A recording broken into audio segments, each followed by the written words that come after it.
Tras las decepcionantes cifras laborales en Estados Unidos para el mes de marzo, hablamos con Felipe Hernández, economista de Bloomberg Intelligence, quien me acompaña aquí en los estudios de Bloomberg, quien también nos ofrecerá sus perspectivas económicas, tanto para la economía estadounidense como para México, y analizamos otros importantes eventos esta semana. Felipe, gusto de tenerte nuevamente de regreso aquí con nosotros. Y primeramente, la economía estadounidense creó 98,000 empleos, muy por debajo de los 180,000 que esperaba en promedio el mercado. También vimos un descenso en la tasa de desempleo. ¿Qué nos dice esto sobre el sentir de las empresas estadounidenses, la demanda, las perspectivas económicas de Estados Unidos? Hola Carla, efectivamente, como tú dices, los datos de creación de empleo del mes pasado resultaron decepcionantes. Antes de hacer el análisis de las cifras, yo advertiría para empezar que esta es una cifra que tiene bastante volatilidad y que es necesario esperar a más información antes de sacar conclusiones. El segundo punto que tú mencionas es que a pesar de que se crearon menos puestos de trabajo, la tasa de desempleo disminuyó. Esto en parte tiene que ver con que la tasa de participación, que es una forma de medir el crecimiento de la oferta de trabajo, permaneció estable, y eso contribuye a que la tasa de desempleo haya caído. Y más que eso, después de mirar estos datos, lo que uno se pregunta es qué nos dice sobre qué tan cerca está la economía en los Estados Unidos de alcanzar el pleno empleo. Esa es una pregunta importante, porque una vez que la economía americana alcance el pleno empleo y se empiece a ver señales de eso, va a haber un aumento o un crecimiento de los salarios, que es lo que en últimas aumenta las preocupaciones sobre las perspectivas de la inflación y determina el comportamiento de las tasas de intereses o de la política monetaria. Lo que vimos es que por lo menos hasta ahora el crecimiento de los salarios, aunque ha aumentado frente al crecimiento de hace un año, se ha mantenido relativamente estable en los últimos meses y no se ve mayores presiones por el lado de un menor nivel de desempleo sobre el crecimiento del salario. Así que aunque la economía parece estarse acercando, se continúa acercando a ese nivel de pleno empleo, aparentemente todavía no estamos ahí, o por lo menos todavía no se ven las señales de esto en términos de crecimiento de los salarios. La Fed sigue muy de cerca el mercado laboral. ¿Tú crees que ha cambiado su perspectiva tras este informe o lo sigue viendo sólido? Creo que no vamos a ver cambios significativos en el discurso de la Fed por ahora. Como te dije al principio, es una serie que tiene bastante volatilidad y los datos, aunque por debajo de lo que estaba esperando el mercado, no muestran un deterioro o un cambio significativo frente a las perspectivas que la Fed había analizado anteriormente. Así que por lo menos nosotros en Bloomberg Intelligence creemos que lo más probable es que la Fed todavía incremente 2 veces más la tasa de interés este año. Por otro lado, los mercados siguen muy de cerca el encuentro de 2 días entre los presidentes de Estados Unidos y China en medio del aumento de las tensiones geopolíticas y también estos ataques militares de Estados Unidos contra Siria. Hay pocos detalles sobre este encuentro que se han dado a conocer, al menos hasta ahora. ¿Qué consideras tú es lo más relevante de esta reunión? Son las 2 economías más grandes del mundo, hablando sobre el comercio también. Y para México, ¿qué significa? Sí, bueno, como tú mencionas, gran parte de la atención que hasta hace 2 días había en torno a esta reunión se ha desviado luego del ataque militar de los Estados Unidos a la base aérea en Siria.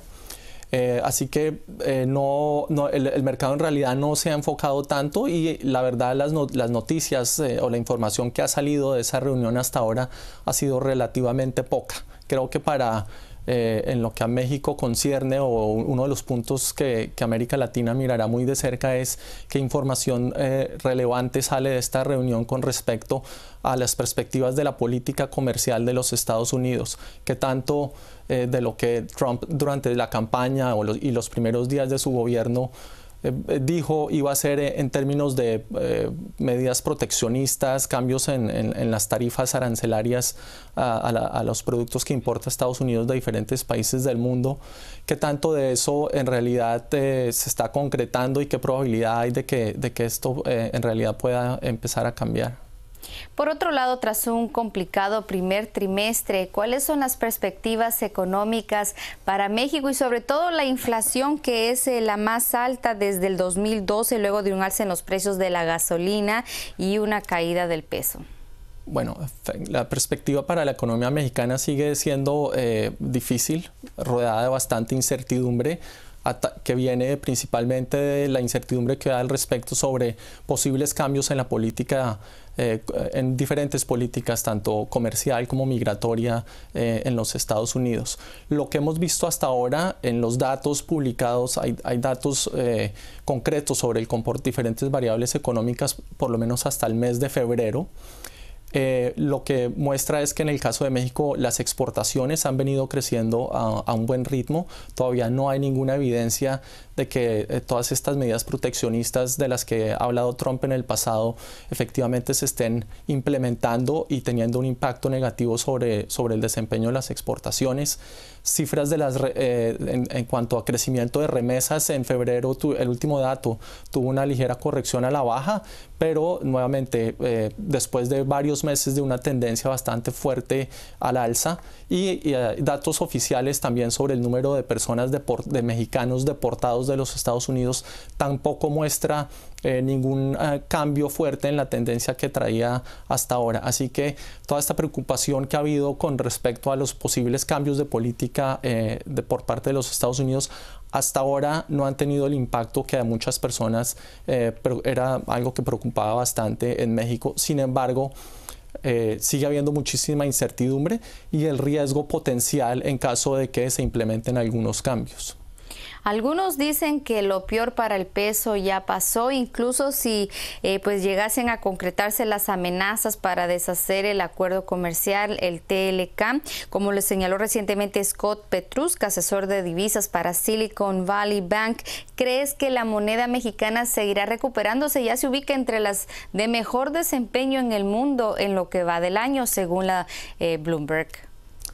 Bueno, efectivamente el peso ha tenido una recuperación bastante fuerte en términos absolutos y en términos relativos frente al resto de los países de América Latina y otros países emergentes, asociado en gran parte o impulsado por dos factores, creo yo. Uno es que cuando llegó a niveles por encima de 22 pesos por dólar, efectivamente estaba descontando una probabilidad bastante alta de que todos estos choques negativos que mencioné anteriormente efectivamente se materializaran, en la medida en que, como las cifras que mencioné anteriormente lo han venido demostrando, ese impacto negativo no se ha concretado, el peso ha empezado a revertirse, también de la mano con declaraciones de algunos oficiales del gobierno de los Estados Unidos que hablan de una perspectiva para el comercio bilateral bastante más constructiva de lo que se creía en un principio. El segundo punto que ayudó a la recuperación del peso es el aumento de las tasas de intereses que hemos observado en México hasta ahora, y el hecho de que claramente a un nivel de 22 pesos por dólar el tipo de cambio estaba claramente subvalorado, como algunos oficiales del Banco Central en México también lo han discutido. ¿Qué tanto más, creo yo, pudiera el peso seguirse apreciando? Va a depender muchísimo de lo que pase en las condiciones, en los mercados financieros globales, pero de los niveles actuales yo creería que no debería haber mucho más espacio para una apreciación adicional. Por otro lado, ¿cómo se compara el mercado de deuda de México con el resto de los países emergentes al contar con una tasa de referencia del 6.5%? Bueno, la tasa de la que tú hablas es la tasa de referencia de política monetaria del Banco Central, la cual en el caso de México ya es una de las más altas de la región. Si tú miras hace un año o en diciembre del 2015, cuando el Banco Central en México empezó a subir las tasas de intereses, era una de las tasas más bajas de América Latina. Ahora es una de las tasas más altas de América Latina. Así que ese diferencial de tasas de intereses frente a Estados Unidos que el Banco de México reiteradamente menciona en sus comunicados, se ha ido moviendo en dirección en la dirección en que ese diferencial de tasas se amplía a favor de México, y es una de las razones, como mencioné anteriormente, por las cuales el peso se ha fortalecido.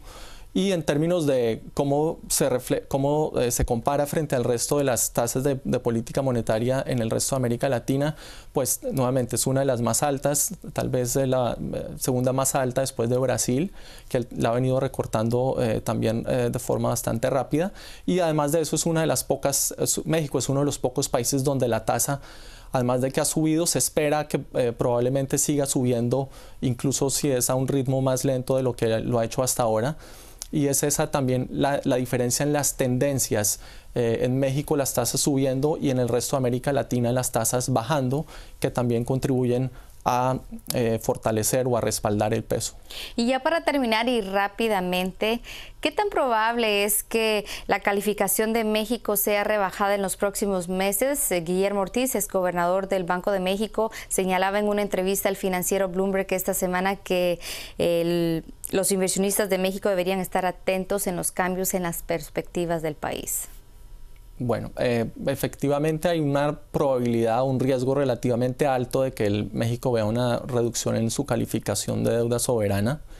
Esto atado al aumento de los diferentes indicadores de deuda y a pesar de los esfuerzos que ha hecho el gobierno en términos de ajuste fiscal hasta ahora.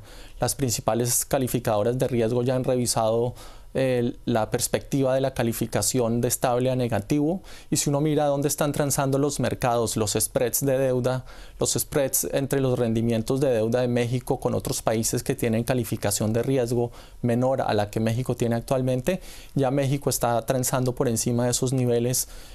Así que el mercado prácticamente ya ha descontado que México va a tener una reducción en su calificación. Ahora, va a ser una reducción que va a dejar a México todavía claramente dentro de los países con grado de inversión, lo cual también debería contribuir a que el efecto sobre los mercados sea relativamente pequeño.